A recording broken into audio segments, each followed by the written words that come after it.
পদ্মা সেতু প্রকল্পে দুর্নীতির ষড়যন্ত্রের অভিযোগে অর্থায়ন থেকে সরে আসে বিশ্বব্যাংক। একই অভিযোগে অর্থায়ন করেনি এডিবি সহ অন্যান্য দাতা সংস্থাগুলো।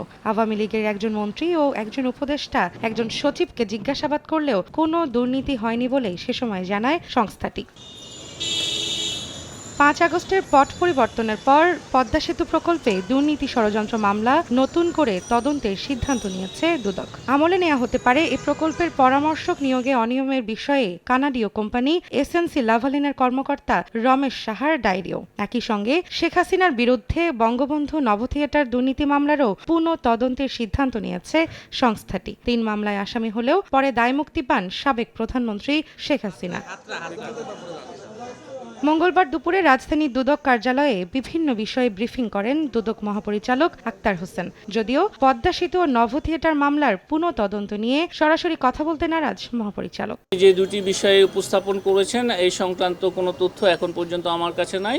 আমার কাছে এই সংক্রান্ত কোনো তথ্য পাওয়া মাত্রই নিশ্চয়ই আপনাদেরকে সেগুলো জানানো হবে। এছাড়া ৮ মেগা প্রকল্পে শেখ হাসিনার ২১,০০০ কোটি টাকা লোপাটের তদন্তে প্রধান উপদেষ্টার সচিব বরাবর তথ্য চেয়ে চিঠি দিয়েছে দুদক। অনুসন্ধানে অভিযোগের সত্যতা প্রমাণ হলে সংশ্লিষ্টদের জিজ্ঞাসাবাদ করা হবে বলে জানান মহাপরিচালক।